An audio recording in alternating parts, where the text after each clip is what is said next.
So strangely enough, the idea for this episode came because Reddit likes to show me links to unexplained disappearances. I had come across enough of these, I could have done an episode entirely by myself.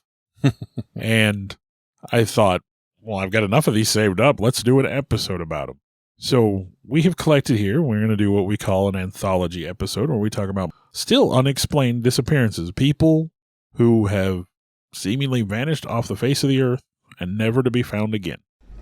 From a child born into this world, we are taught what to believe. Closed-minded we become, fearful to be deceived. Still we desire to know what lies beyond that locked door. The art of the storyteller, conjuring tales of legend and lore. History hidden, lost knowledge, things forgotten and the unknown. These are the things that direct us and will set the tone. Welcome, friends, to another episode of Nightmares on the Lost Highway.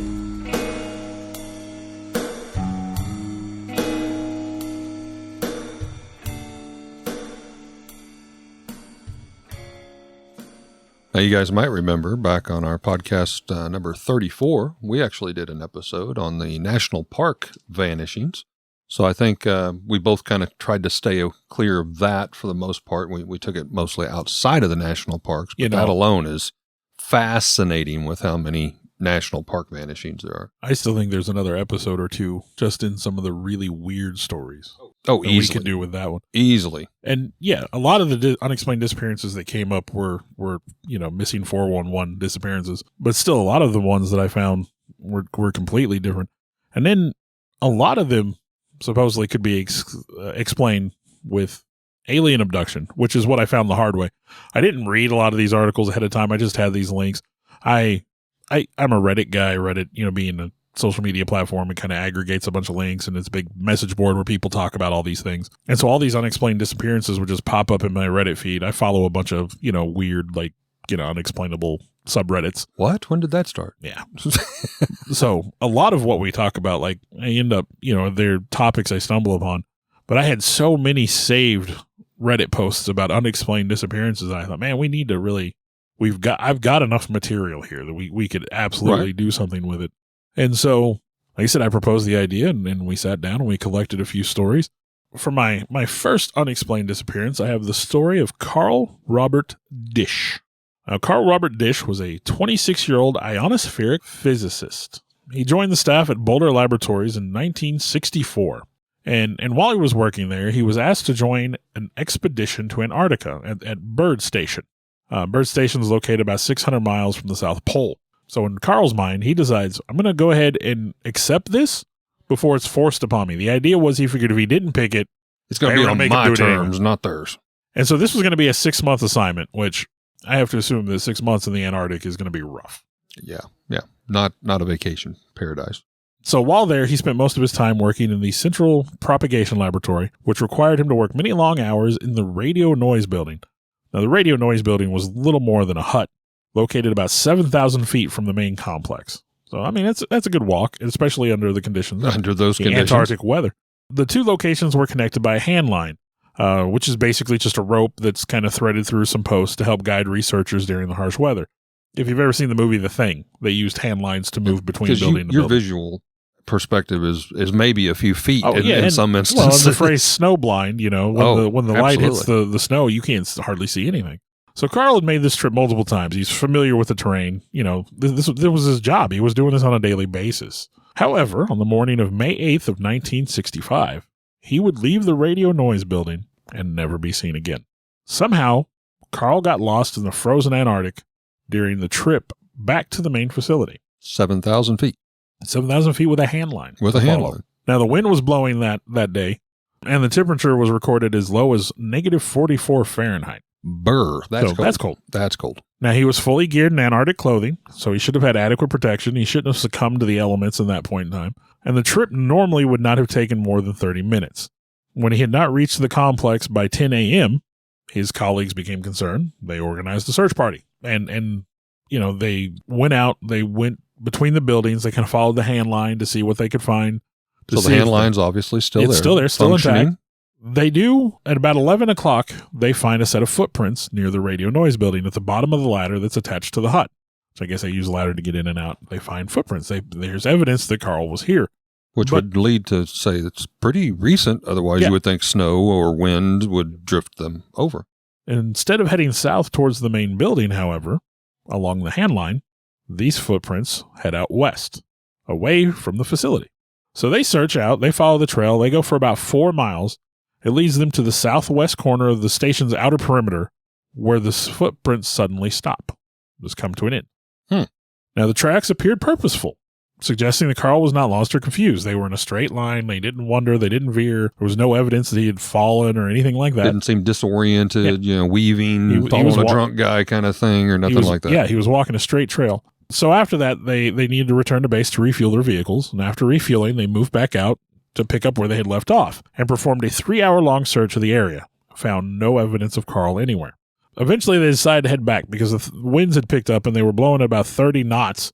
And of course, that made their trip extremely difficult. They finally got back to base about 6:15 p.m. that night. And at this point, they undertook an extensive search of the facility, as well as their emergency Jamesway. Now, an emergency Jamesway means nothing to you. It doesn't mean nothing to me. Puzzled look on my face.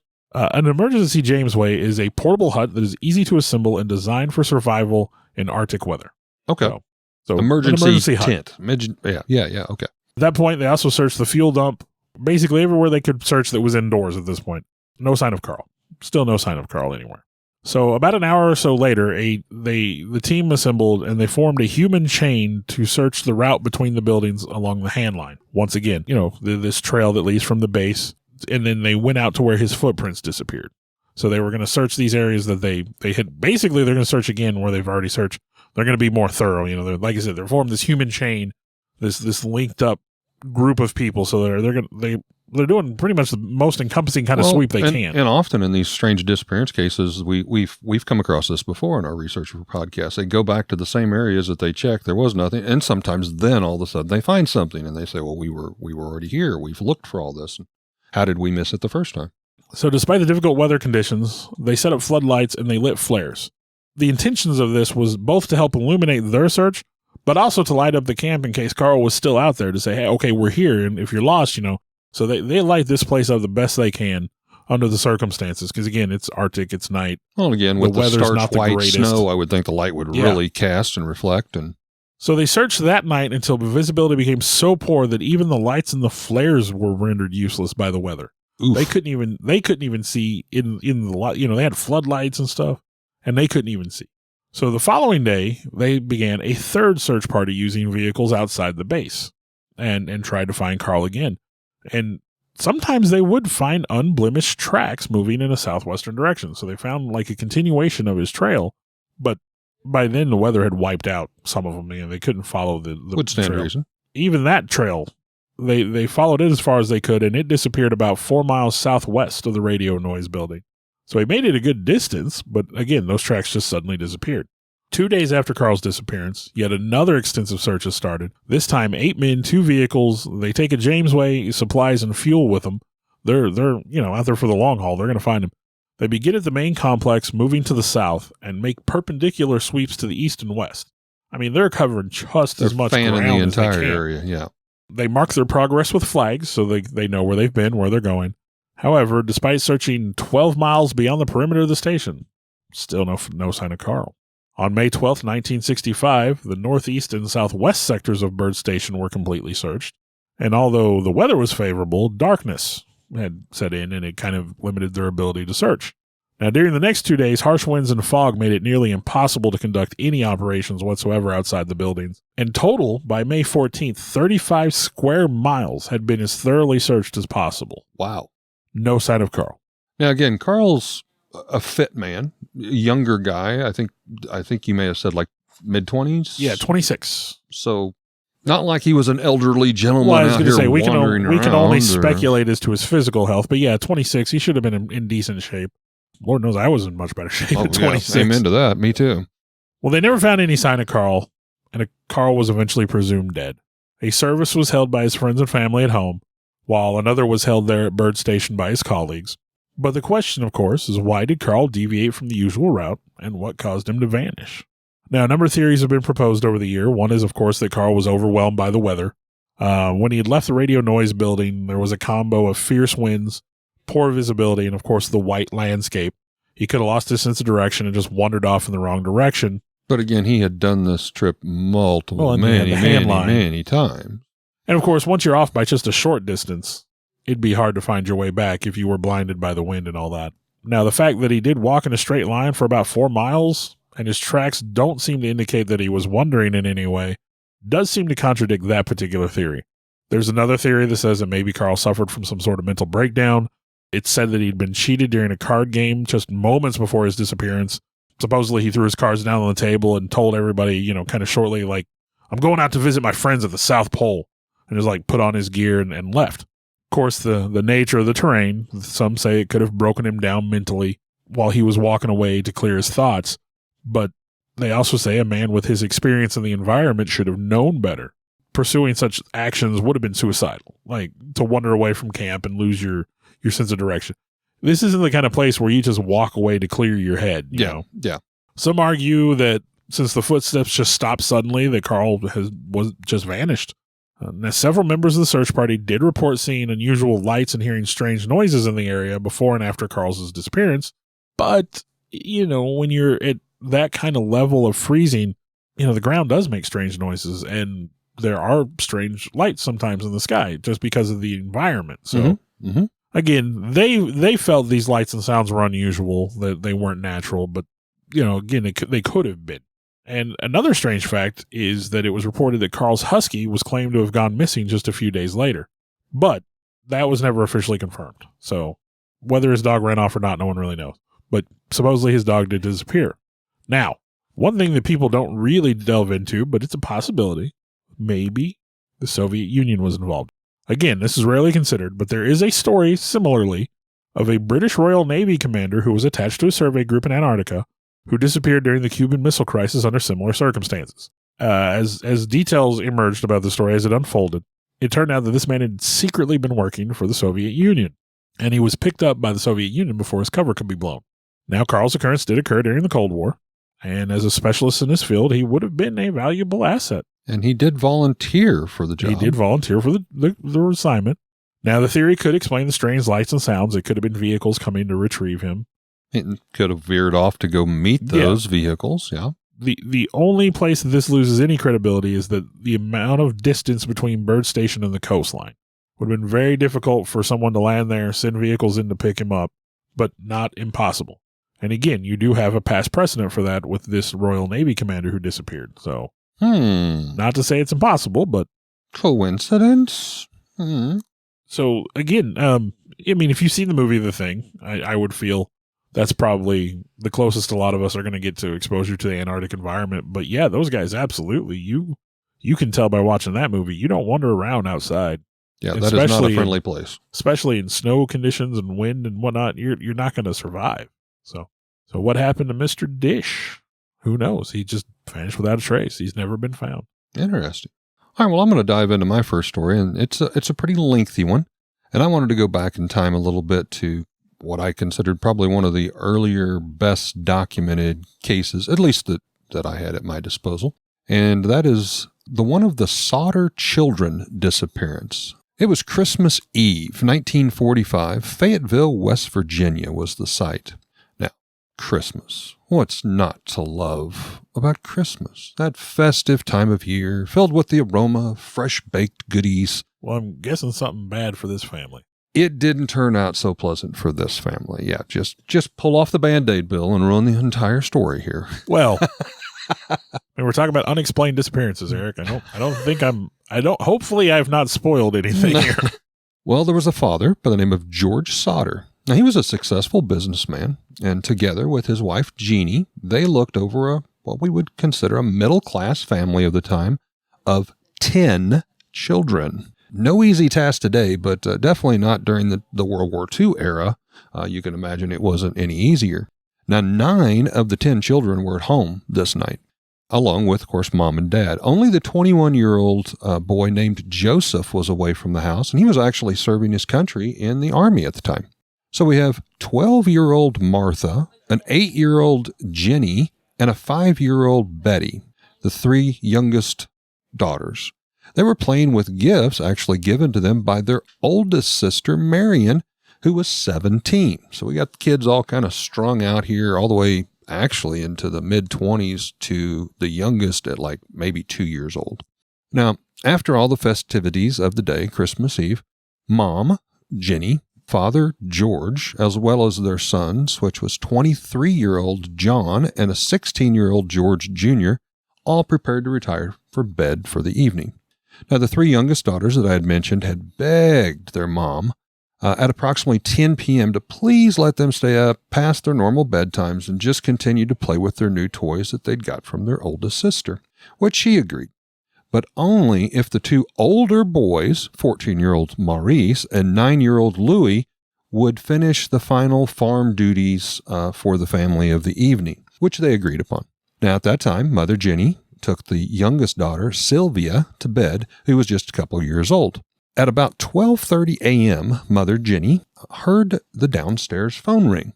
Obviously, it's late in the night. She's concerned with what's going on, so she throws her robe on, goes down the steps to answer it.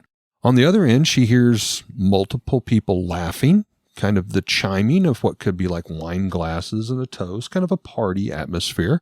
And I mean, this is what was the date on this? 1945. So this was definitely like the date of the time of party lines and things. Oh, yes. Yes. And World War II had literally just closed a few months before. And I feel like we should probably explain the idea of a party some people line. may not understand party. We're not meaning partying. Yeah.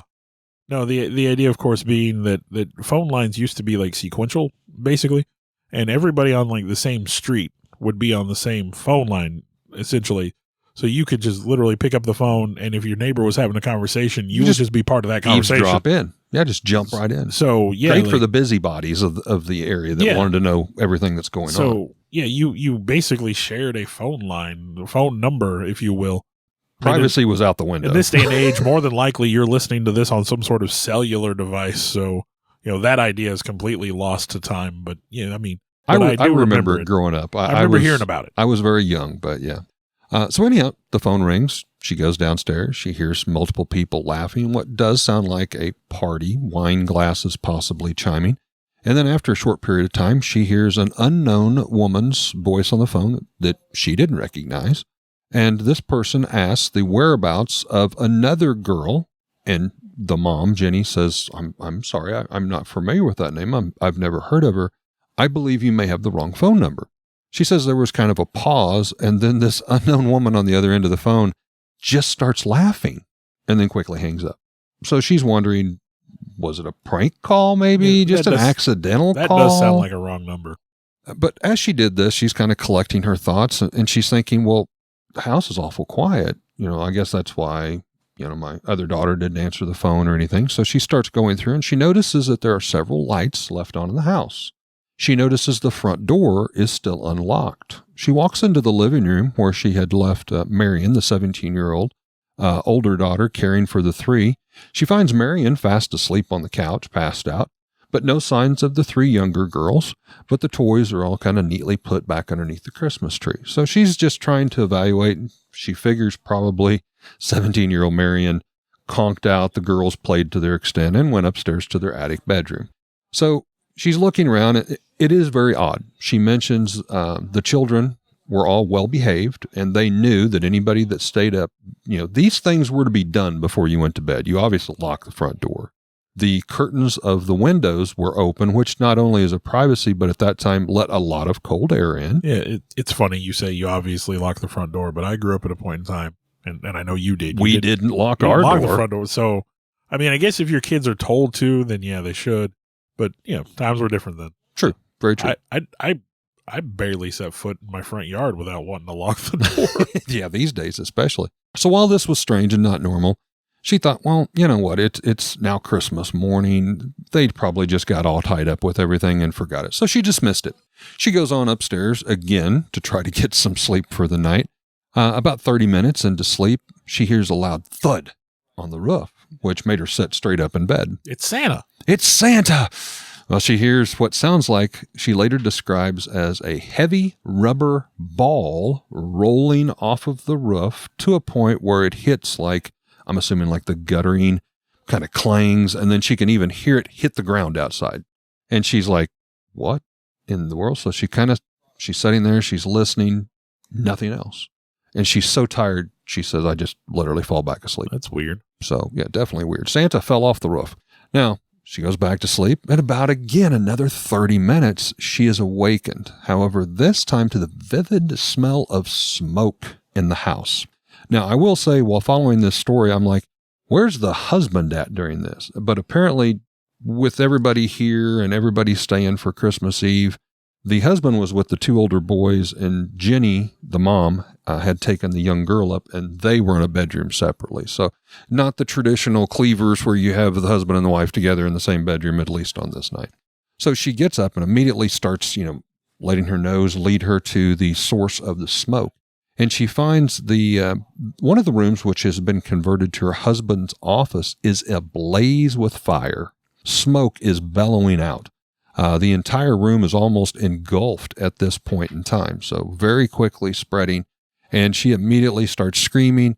Her husband, George, is awoken from, sounds like, several doors down the hallway. He then wakes up the two older boys, John and George Jr., and obviously you start doing the panic-stricken, let's account for everybody, let's get them out of the house, let's get them to safety in the front yard.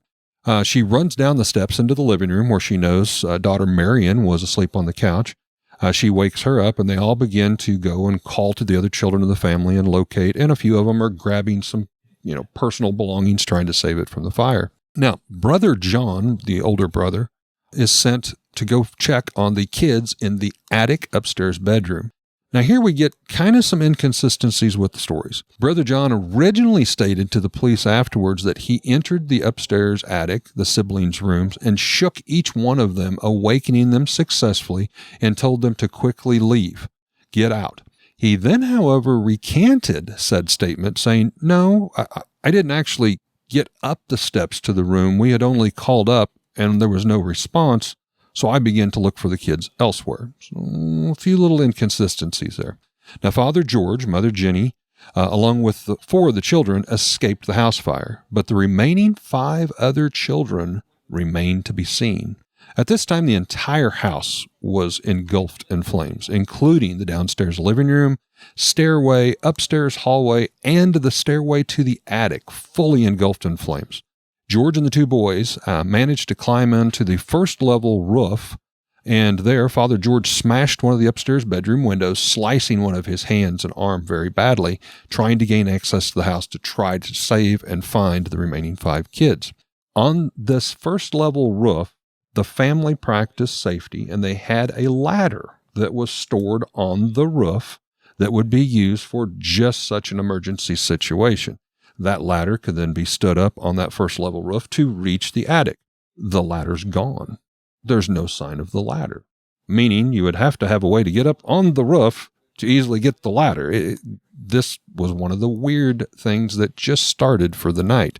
George is now panicking. They cannot reach the attic window, but he is able to go into that level, but quickly figures out it is not safe. The floor is already starting to collapse and everything.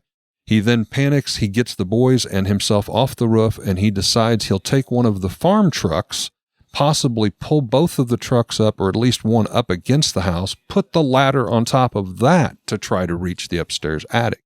The second occurrence happens when he goes over and he turns the key and the truck will not start.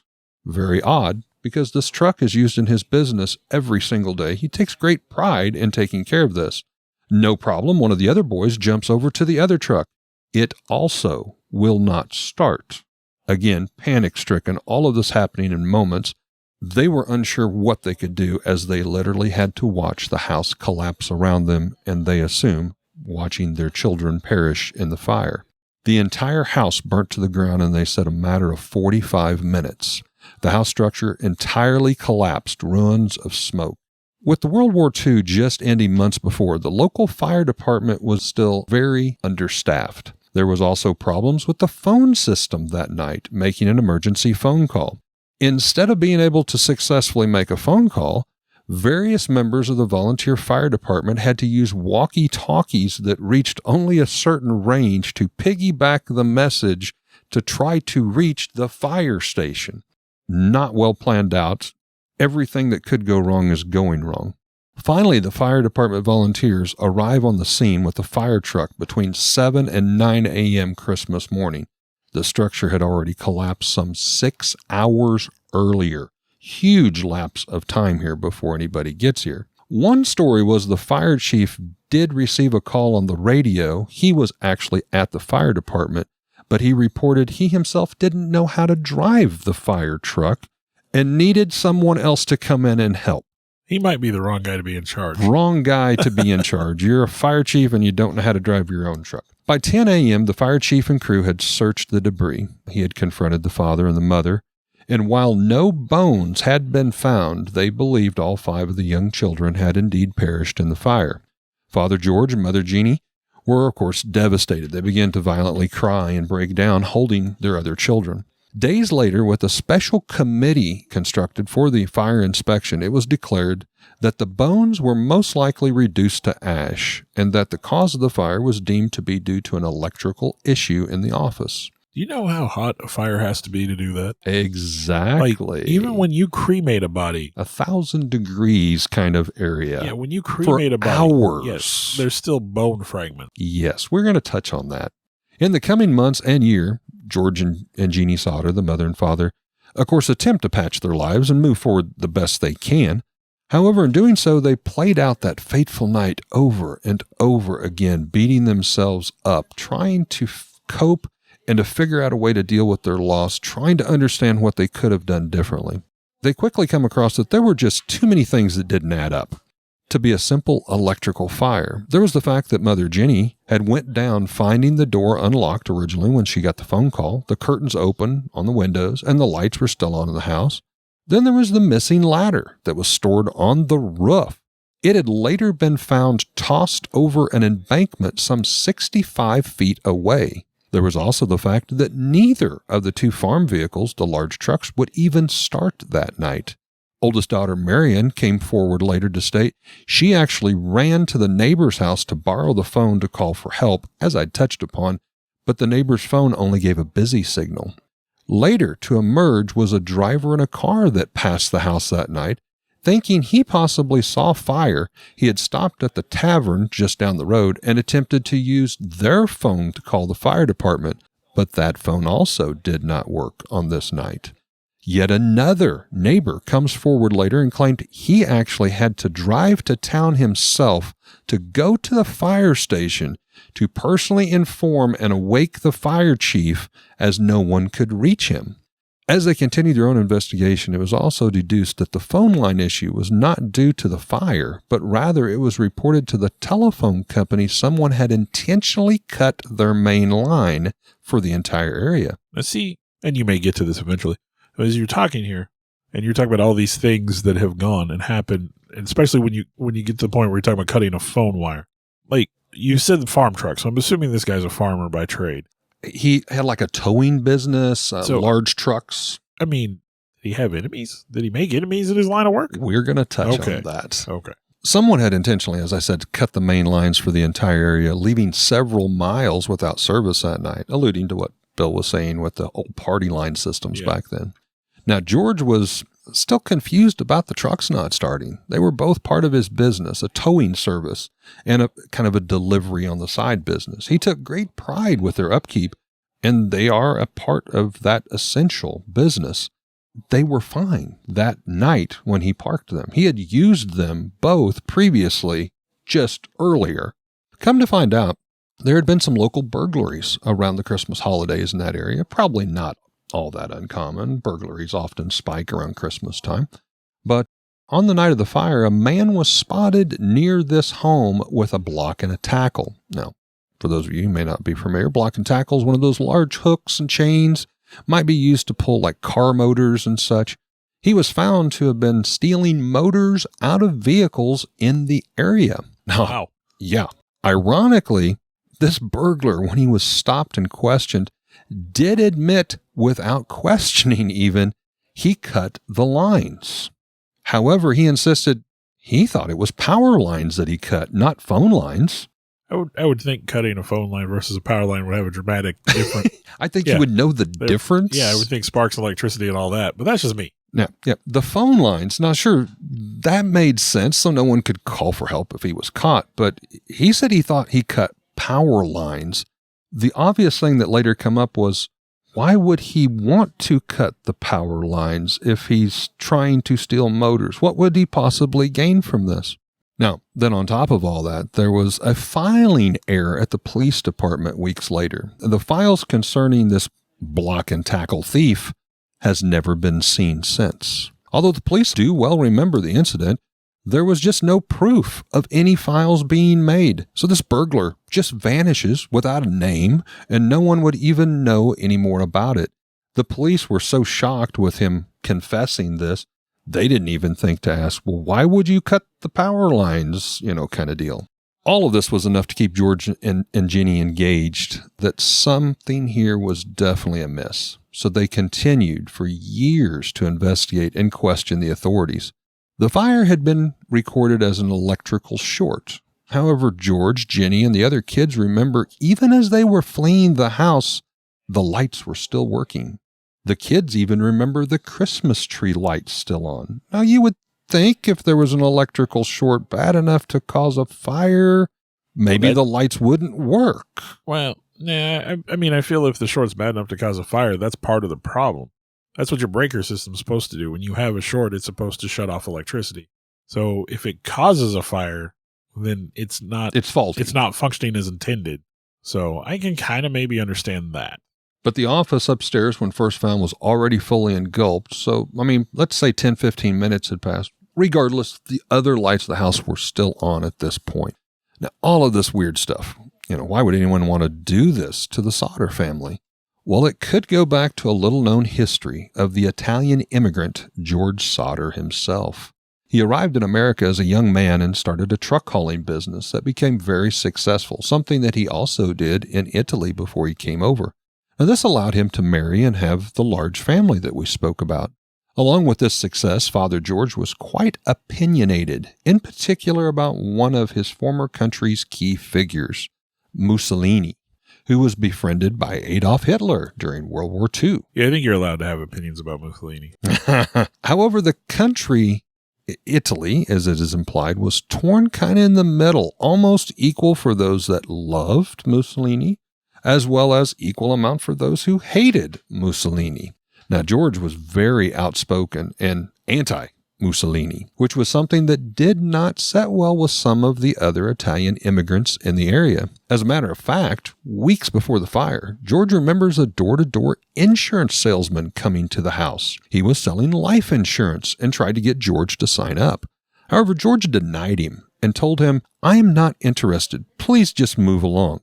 To which the insurance salesman called George out about his slander against the great leader, Mussolini, and swore, "This house will go up in flames and your children will vanish as a way to punish you for your arrogant personal beliefs." Wow. So that guy's a suspect. Ding, ding. The salesman would later be identified as one of the jury members that was involved with the cause of the fire investigation. And he, of course, voted that the fire was caused by none other than an electrical short. That seems like a conflict of interest. The two older boys, still at home during this time, said they remember looking back in their upstairs bedroom window on several occasions to see a strange new model car parked across the road as if they were being watched. They didn't think a lot about it, but obviously looking back with everything happened, that was a bit odd. One local citizen came forward several weeks later saying she saw the younger children that very night leave the blazing house and get into a similar, newer model car as the older brothers spotted and stated, and drive away earlier that night. Another story from a lady some 50 miles away, kind of ran a tourist shop of sorts and a small cafe, reported she had not only seen the missing children, but spoke to them and served them breakfast Christmas morning. Yet another report comes from a hotel customer in nearby Charleston, stating that she saw 4 of the 5 children waiting to get on an elevator in the hallway of the hotel. They were accompanied by 4 adults that were very nicely dressed and were Italian, who spoke English. But upon her approaching the group, they changed their conversation to Italian. She said she started to talk with the children, who reluctantly finally started opening up and speaking, until one of the Italian men in particular became very irate and told the children something harsh in Italian, which caused the children to shut up immediately. Such reports fueled and continued efforts of George and Jeannie to find their children. To them, they believed somehow, some way, they were still alive, but had vanished, being covered up with the fire. They even went to the FBI asking for help, even allowed to speak with the leader, J. Edgar Hoover, about their case. He replied to them, however, he did not think he would be able to help them, but did make several of his FBI agents available to their local police if need be, in any order to assist. Over the next several years, similar reports would trickle in from all over the United States. George himself often traveled at his own expense to go to those locations and personally question the people and interview them. Until about 4 years after the fire, it was August 1949, George and Jeannie desperately decided we need to do something different. The Sodders spared no expense, and so they hired a professional archaeologist familiar with bones to comb through the entire burned house remains, which had been covered 4 days after the fire with a backhoe. A boy's vertebrae bone was found and sent to the Smithsonian Institute for further investigation. Number 1, the bone was of an older boy. Number 2, it had never been exposed to fire, meaning either it had been accidentally scooped up with the fill dirt to cover the site from nearby, or possibly someone may have planted it there to help throw off the Sodders. Still, the Sodders did not give up. They even erected and paid for a giant billboard in the nearby highway with photos of the missing children and offered a $10,000 personal reward. This billboard stayed up for decades. They hired private detectives who ran down many reports, but nothing really came out of it definitive. More than 20 years after the event, Mother Jenny received an envelope in the mail, mysteriously, with a photograph of a young man in his 30s. The envelope was postmarked Kentucky, but had no other distinguishing features. On the back of the photo was a handwritten note that included the name Louis Sodder. This was one of the boys that had went missing that night, along with a cryptic message that really didn't make any sense to any of the Sodder family. The message read, "I love brother Frankie, ill boys," and then a number, A90132 or 35 was written out. George and Jenny were convinced the man in his 30s was in fact their missing son Louis, but feared to report it that they might somehow get their son in trouble by reaching out to try to make contact. Father George Sodder died the following year in 1968. Jenny retreated from the world and wore the color black from the day of Christmas, that time when the fire, to her very last day here on earth in mourning until 1989. The remaining Sodder children continued their parents' legacy to keep the siblings' memory alive in hopes somehow, some way they might still be alive out there. This is all but one of the children, John Sodder, the older boy that originally claimed he shook each one of the children that night in the attic bedroom, awakening them, and then later recanted, saying he never made it up to the room. He did not speak of that night. And each time it was brought up, he simply dodged it, saying something to the effect of, "That's behind us now, let's just move on." All of the remaining children have now since passed, including, lastly, Sylvia, the youngest daughter, who died in 2022. There are still many theories of what might have happened to the missing children. Number 1, somehow their bones of all 5 simply were just reduced to ash, and they did die in that fire. Number 2, the children were kidnapped because of something Father George of the past did, possibly even connected to an Italian mafia, since we really don't know what caused George to leave Italy in the first place. But if you really want to take a stretch, I suppose you can get about anything to stick when you throw it against the wall hard enough.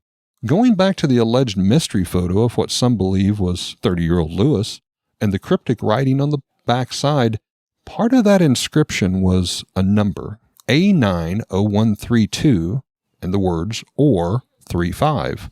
90132 is actually a zip code for an area known as Palmero, Italy, and the letter A could mean address, followed up by the zip code Palmero. Regardless, of what occurred that night, 5 children disappeared. Either they died in a fire, a horrific ordeal, or they were kidnapped and vanished, leaving those left behind with no closure for the rest of their lives. It has to be one of the saddest cases of very strange disappearances. And to touch base on what Bill said, Jeannie, the mom, was contacted by one of the local coroners who, I guess, observed her questioning about the bones. And she came to her secretly and privately, fearful of possibly getting in trouble in her job, that, "Hun, those bones would not have been reduced to ash. I work in this business, and as I stated, the temperatures have to get up to at least around 1,000 degrees for 2 hours." Like I said earlier, when they cremate a body, they're still bone fragments. They're still fragments. And the entire point of cremation is to reduce a body to ash. And yeah, those furnaces are insane. Like, they're designed for That's that. 1,000+ degrees. A house fire, I'm told, is 600 to 800 degrees. A normal fire does not generate enough heat to reduce a human body to just ash. No matter what amount of time. So yeah. And then the fact we're not looking for 1, but we're looking for the remains of 5.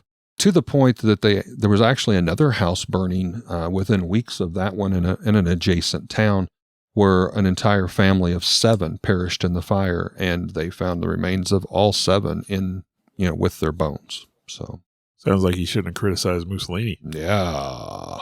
So I have the story of a Taiwanese mother and her young daughter who suddenly disappeared without a trace. Now, I will say this story, when I read through it as I present it here, it is strangely similar to the case of Eliza Lamb, who we've talked about previously on our episode about the Hotel Cecil.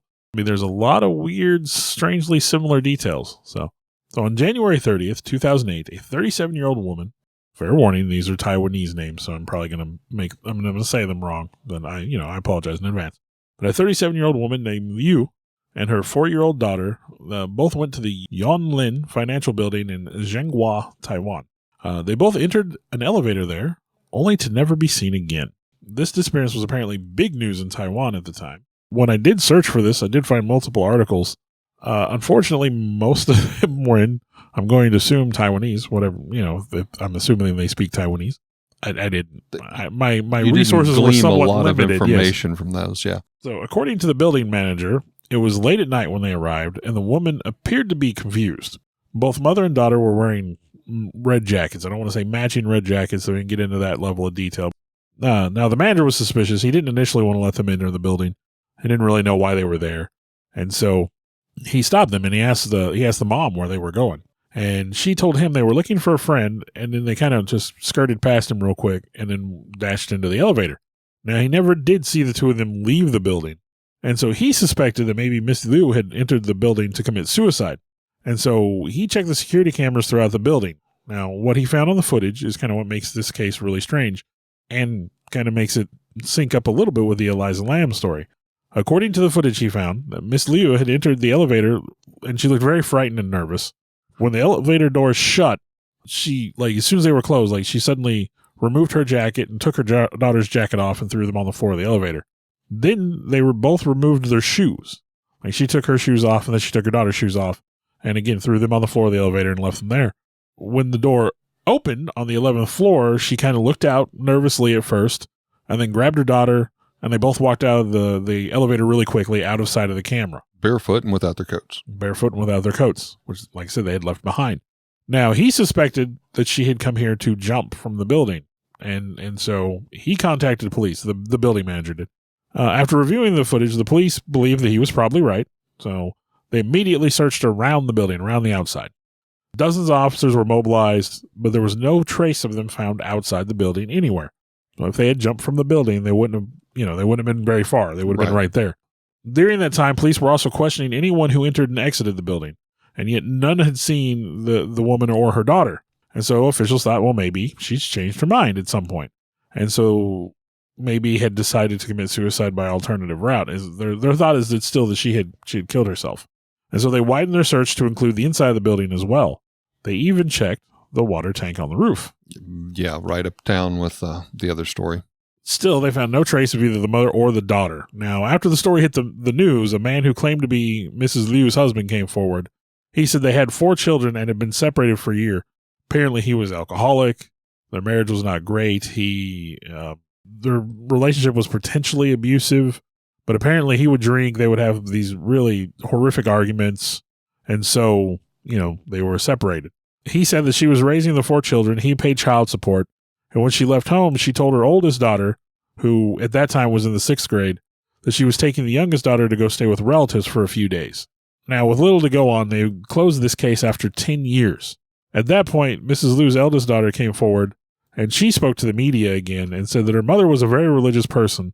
And of course, this led to some theories that were related to the supernatural. In Taiwan, apparently, they believe that the color red attracts ghosts and spirits. So, and you have that, possibly. So the 2 of them wearing red in the middle of the night, is kind of a strange detail for this story based on their cultural beliefs. But then they shunned those jackets, left them in the elevator. Now, since then, this building has become infamous, famous, however you want to phrase it, with a lot of locals saying that the building itself brings bad luck since no business has been able to thrive in that building since. Well, that kind of goes back again to the Hotel Cecil. Yeah. That episode was number 42 that we were talking about that had similarities. That possibly the hotel itself was causing some of the paranormal activity. Yep. Now, I'm going to move on to the story of Vladimir Bastille. And again, forgive me, these are names from Czechoslovakia, I believe. So I'm going to get some of these wrong too. But Vladimir worked as a handyman in the village of Krahulov.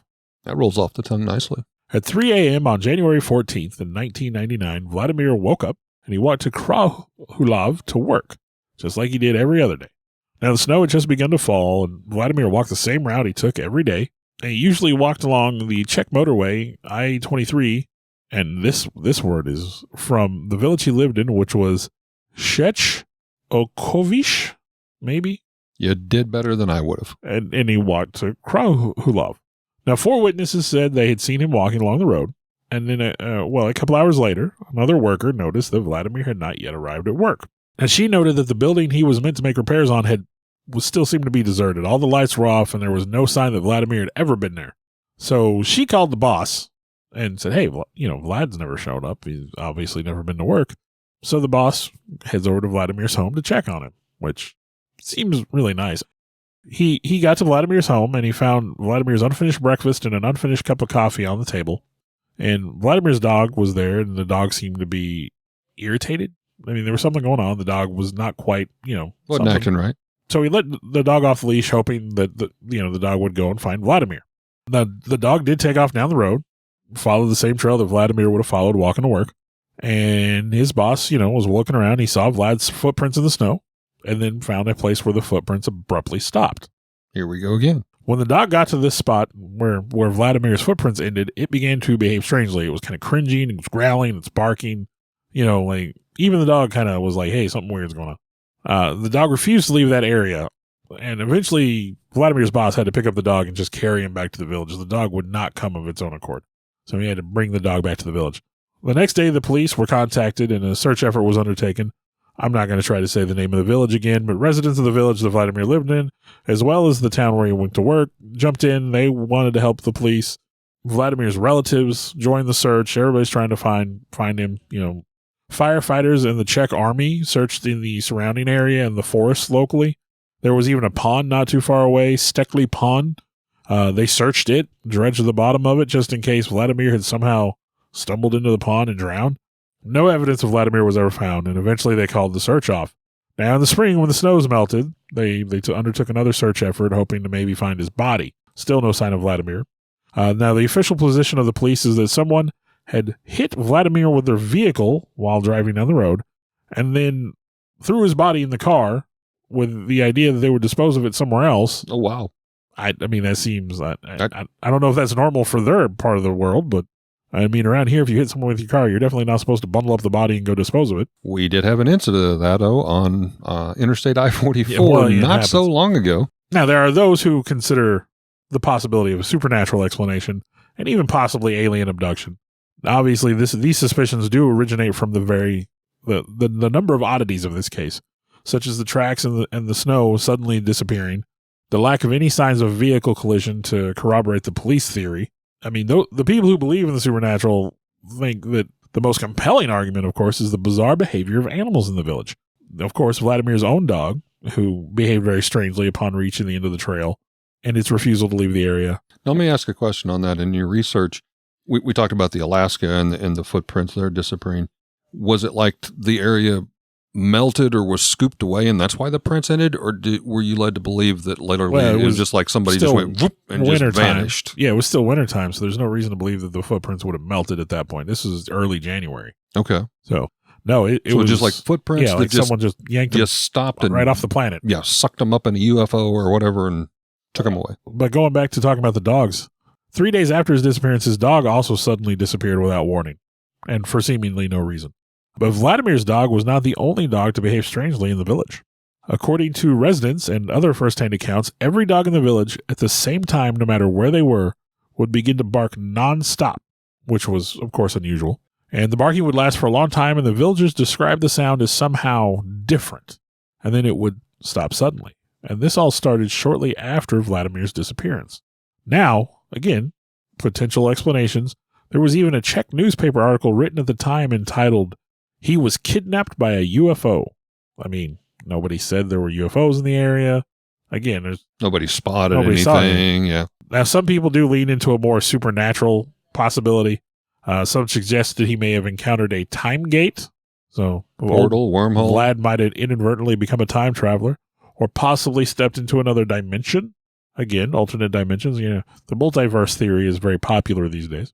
Now, his case is still considered to be open by Czech police, but there have been no updates in over 23 years. So Vlad there is walking to work one day and poof, gone. Maybe the dog went back and poofed the same way. Who knows? Yeah, the dog, when the dog disappeared strangely. But the behavior of the dogs in the village seems to indicate that there was definitely something going on. High-pitched sound, like dog whistles or something along those lines. Maybe interdimensional portals make a dog whistle noise when they open.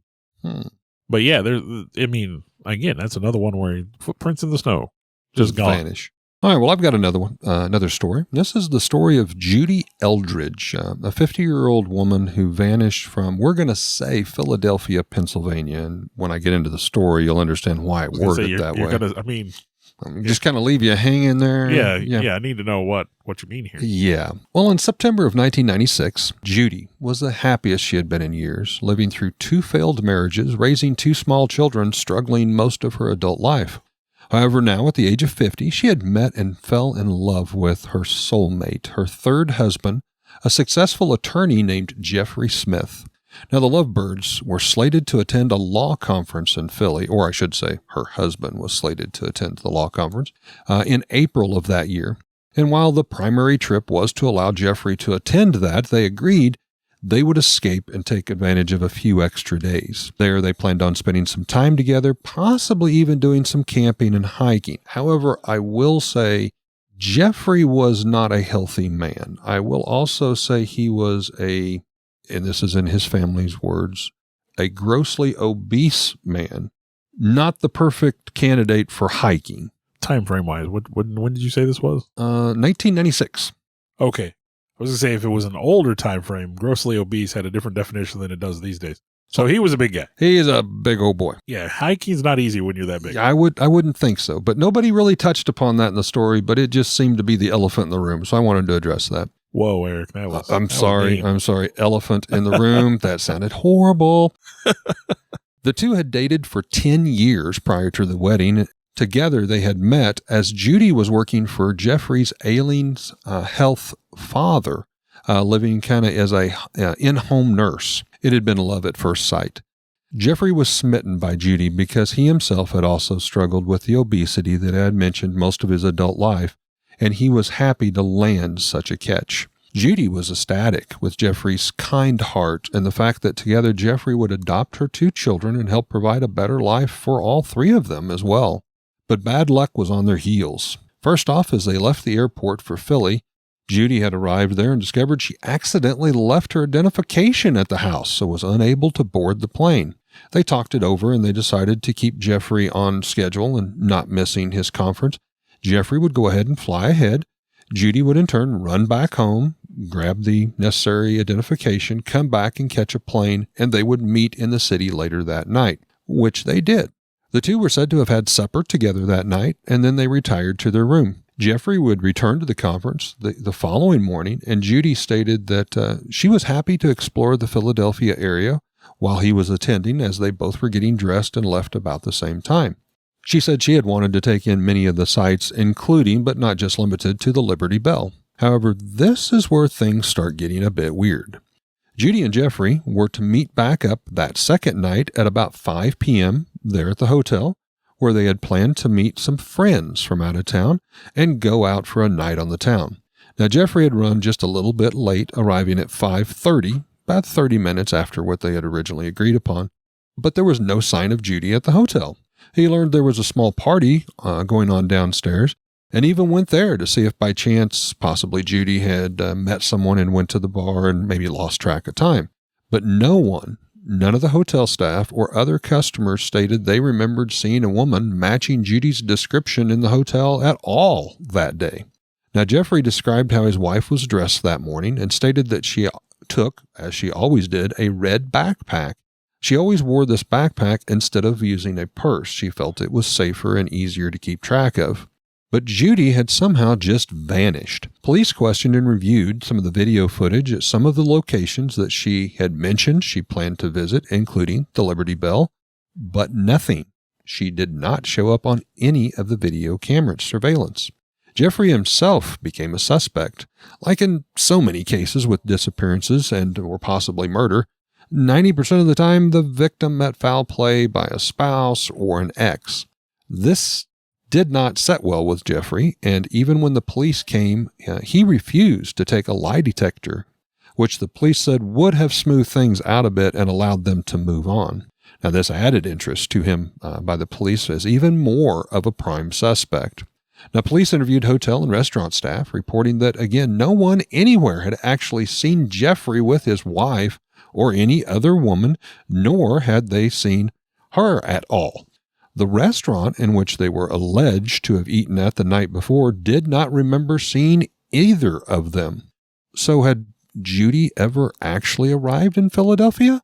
Could she have met foul play before boarding the plane at all? And possibly was Jeffrey trying to cover something up?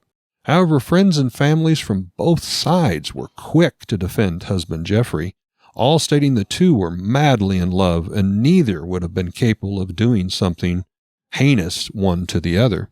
Jeffrey's family even went as far to point out Jeffrey's own poor health and his obesity versus Judy, who was much better in a healthier physical state, and said if Jeffrey had tried anything, she would have been able to easily fend him off or outrun him or get away.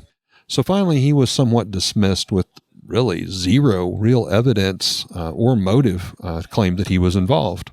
Now, hotel staff helped with that when several of them finally reluctantly came forward and said, yeah, we had seen Judy. We originally said we didn't. They also showed video footage of Judy at the hotel. Why would they do that? Like, I would assume hotel staff have nothing to gain by lying. Well, in one instance in the video, Judy was spotted inappropriately touching herself out in the hotel hallway and approaching several people, somewhat out of her mind, possibly on drugs or under the influence. It gets even worse.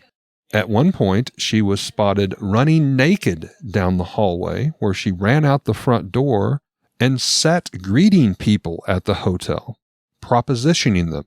Nothing like that's ever happened in my life. Like, I know I'm married now, but when I was younger, that would have. Yeah. Well, the staff came forward somewhat ashamed and said there was kind of this weird deal that they do, and every week with everybody that stayed at the hotel, they picked out and labeled the weirdo of the week. Oh. And Judy had been declared the weirdo of the week. So they were a bit embarrassed to come forward. But with it's a police investigation. Exactly. That is not the time to feel, to guilty and, yeah. Anyhow, the police continued to investigate now with the staff coming forward, but they did find it was very odd in the hotel room where the couple was to be staying. There was only 2 pieces of ladies' clothing found at all, and both were brand new with tags unworn. There was also a very noticeable lack of, shall we say, signs of a female being in the room. No makeup, no toiletries, no toothbrush, nothing of a woman's belongings that you would expect to find in the room shared with her husband. You're a married man. I am. You've traveled with women. I have. You have a daughter. Not women. Okay, I was going to say, You you're have going to a get me in daughter. trouble No, here, you have a Bill. daughter. I travel with one woman. I have a daughter. We both have daughters. Yes. You don't go to a hotel Oh, without there being... Oh, good Lord. like- They have 6-8 suitcases. Well, and the countertop is covered with things. Yes. Everything. Yeah, makeup and soaps and lotions and things. Yeah. None of that was found, which seemed more than a bit odd. Well, and especially, they say she was younger and in good shape and everything. She took care of herself. She probably, was concerned with appearance, wanted to look good. Mhm. So, yeah, you're going to have stuff there. At the very least, you're going to have clothing, a suitcase. Well, yeah, at the very least. At the very least. But the case then kind of just got cold. There was really nothing new to report. That is until about 5 months after her disappearance. A father and son team were out hunting in Pisgah National Forest in North Carolina. Notice I did tell you in the beginning, we're going to assume Philadelphia. There they had discovered a grisly sight, a shallow grave with the remains of a female body now exposed due to the elements and what appeared to be several animals digging up and eating upon them. She had been wrapped in a blanket and buried in this shallow grave. Now, the coroner was unable to assess the exact cause of death because at this point it was pretty much all skeletal, but there were several stab wounds in the chest cavity, as shown with holes in a bra that the skeletal remains was still wearing. The body was also found to be dressed in new hiking clothing gear, including thermal underwear, socks, and everything, and she was buried with a blue backpack. Notice, in early on, she always used a red backpack. Now, in the surrounding area around the shallow grave, a diamond ring was found and also $200 cash was uncovered. So, obviously, the motive did not seem to be robbery. The remains were sent for testing and confirmed that over 600 miles away from Philly, somehow this, in fact, was the remains of Judy Eldridge. However, her husband Jeffrey stated he had never seen the hiking clothes that she was buried with, and they were believed to have been purchased brand new. Also, the fact that I had mentioned there was a blue backpack. That was not hers. She'd always wore a red backpack, and he remembered her leaving that day with that said red backpack. The clothing was not even her size, so it was Judy, but possibly not in her own clothes or with her backpack. That was all dressed up. That was a Definitely doctored crime sounds scene. like it. Now, the diamond ring was identified by Jeffrey as belonging to his wife. But why would Judy go to North Carolina in the first place? Why would she leave Jeffrey in Philadelphia for such a long trip, knowing that the couple, along with friends, were to meet that night? Okay, so with what you've said so far, she was an easy target. She was clearly under the influence of something. Yes. Or, mentally particular impaired day. in some way. Mhm. She was an easy target. Somebody grabbed her, did whatever they were going to do with her. 5 months and later, then dumped her body. Well, They you found don't know her. when they dumped her body, Right. but they found her. They doctored the crime scene. They put her in hiking gear so they could, she was hiking and then she in a got state lost. park, yeah. I mean, Makes clearly sense. her husband knew where she should have been. And like they said, it wasn't even her size. So, 600 miles away. and if robbery's not the motive, that doesn't leave a whole lot of other options. Correct. Now, North Carolina police now speculated possibly she had been murdered by someone with mental illness that hunted victims for sport, and that's why her personal belongings had not been taken. In fact, there was a serial killer said to have been in the area at that time that had claimed already a couple other victims years prior in similar fashion, although there was never really, again, any definitive evidence that tied her to that serial killer or any other possible person. Now here's where it gets weird again. Several people came forward in the coming weeks, stated they had seen Judy nearby in Asheville, North Carolina. One particular account was of a retail sales clerk. Now, she says she remembers talking with Judy at the checkout, and after learning about the case, placed this several days after she was reported missing.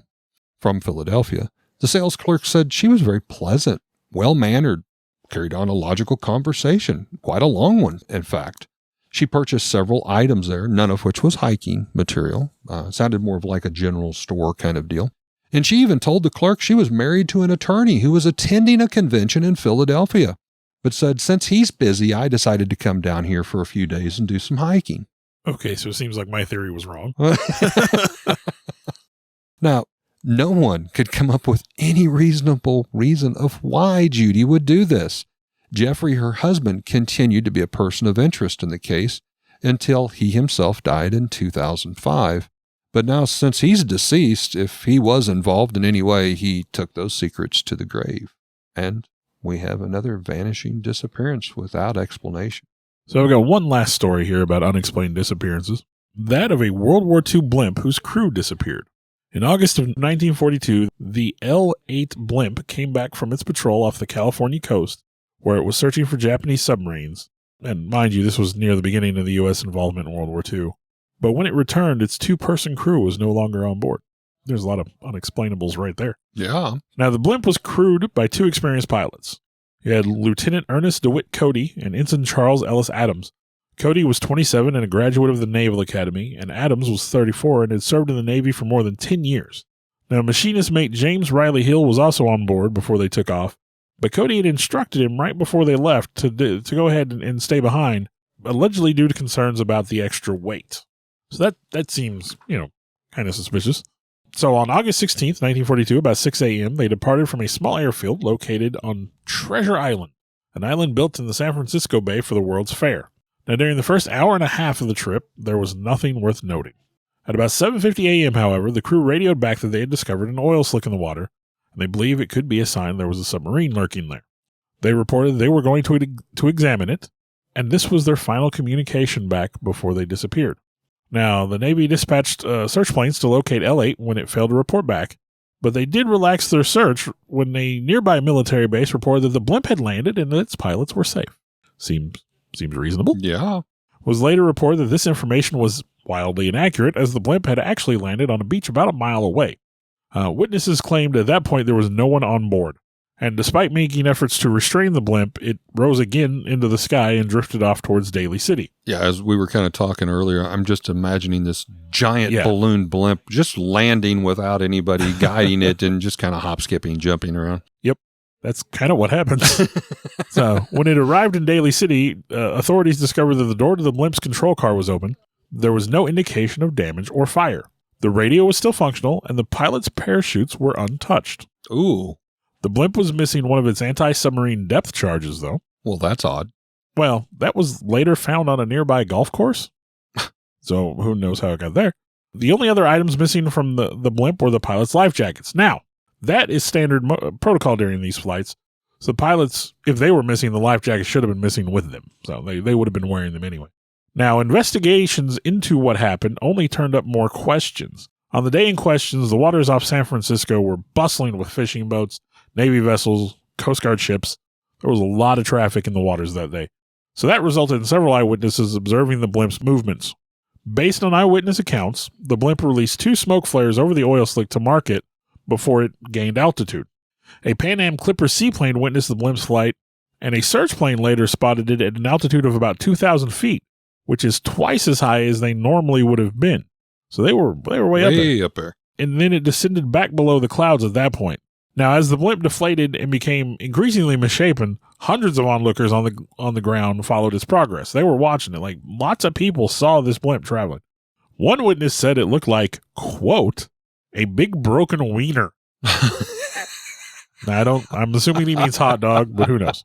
We bring humor to our podcast. However, as to be expected, witnesses provided conflicting reports. Some said they saw no one on board the blimp, while one particular woman who was horseback riding in the area said she saw 3 men on board through her binoculars. 3 men? There's remember, there were only 2 2 crew, and they left a guy behind. So there was only just 2 guys on there. Some people reported observing individuals parachute from the blimp, but there were still parachutes on board. Then the Navy conducted an extensive search of the waters off of San Francisco for several days. No trace of either man or their life jackets was ever discovered. Multiple theories have been put forward to explain what might have happened, ranging from the idea that the men had been taken captive by the Japanese, which seems really unlikely, to the suggestion that they had defected or maybe even been killed by a potential stowaway. Maybe that was the 3rd person on board. Another theory proposed they had a fatal altercation over a woman while they were up there. Oh, those pesky women. And some even, again, speculate they had been abducted by aliens. Well, of course. Now, most experts believe the men simply fell out of the blimp. Possibly one of them was outside trying to fix something, lost his balance and fell. The other man tried to help. He also fell. This is the theory that the Navy puts forward, although they admit themselves officially this is only a guess. They have no idea where these men went. Sounds like an attempt for a cover-up to me. Could be. Bill, is it time? Is it time? It's time for our headlines.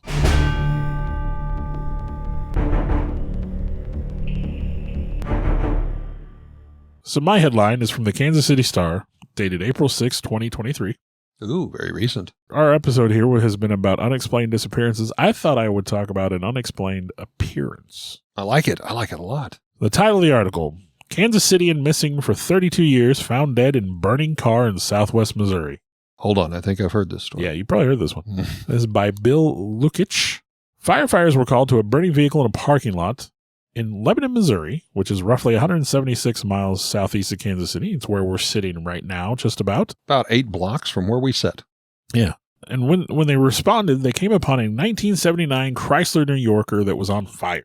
After the fire was extinguished, the charred remains of a body were found inside.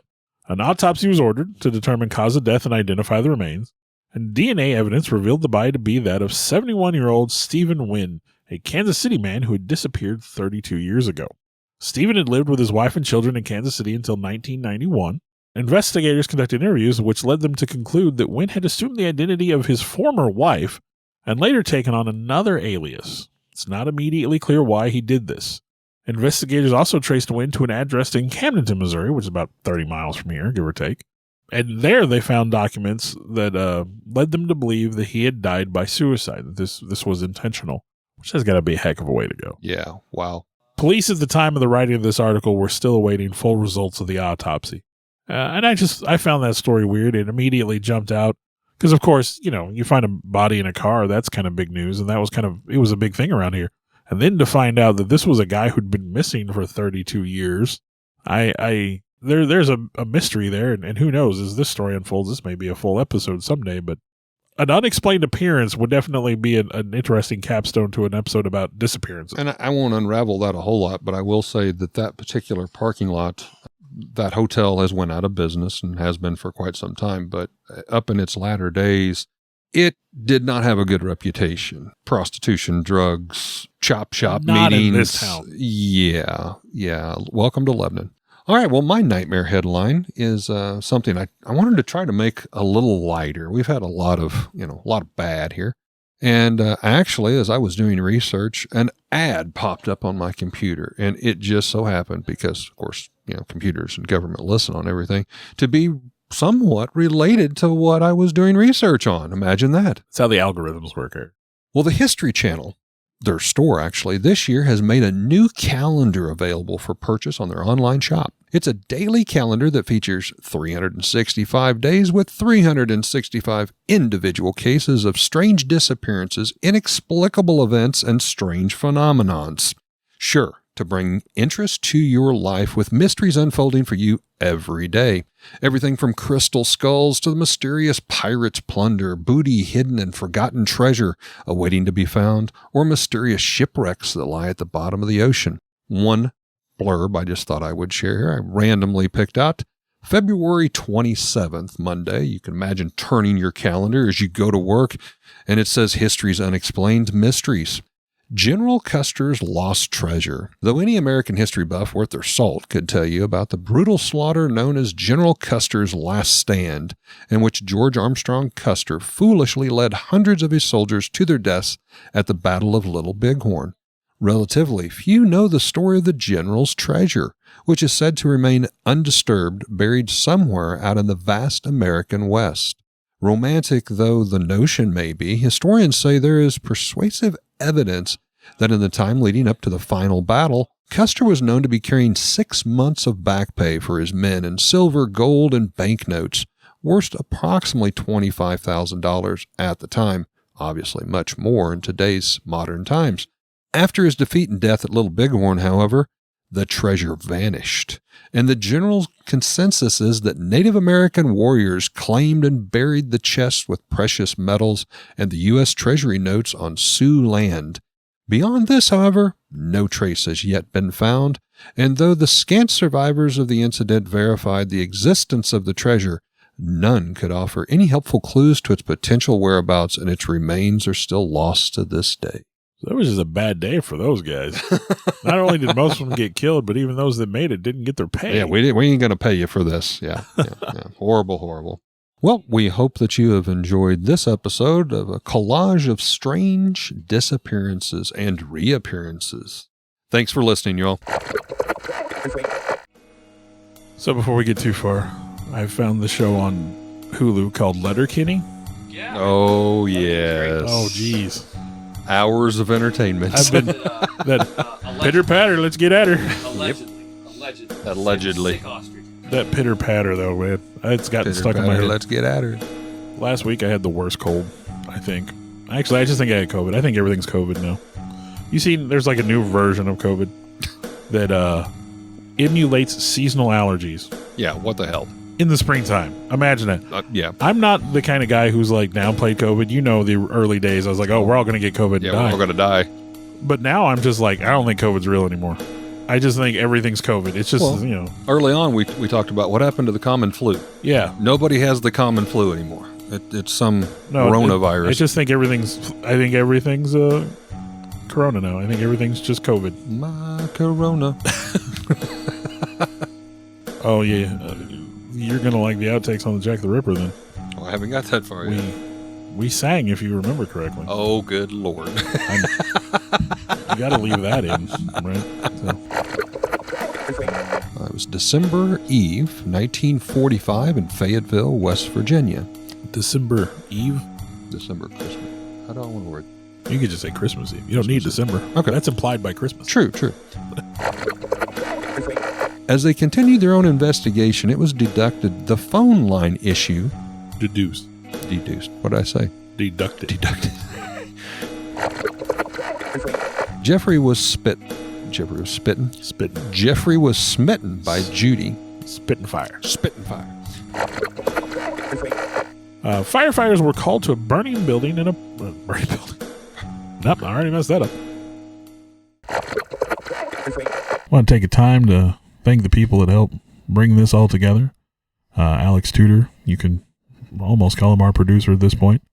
Sarah Tudor, who also helps with some of the technical stuff. I want to take a moment to extend thanks to Eric for letting us use his space to record in, kind of our makeshift studio. I, in turn, would like to thank Bill for, one, putting up with me and using this camaraderie to do something we both very much love and enjoy doing, and thank Bill's family for allowing him to spend all the time to work and clean up our recordings and present them in what you hear in the final terms, the final edition, if you will. And I'd like to thank all of you for continuing to listen. I know we've got some loyal followers out there. We do this as a labor of love, but we're happy that there are people that enjoy it hopefully as much as we do. Thank you very much.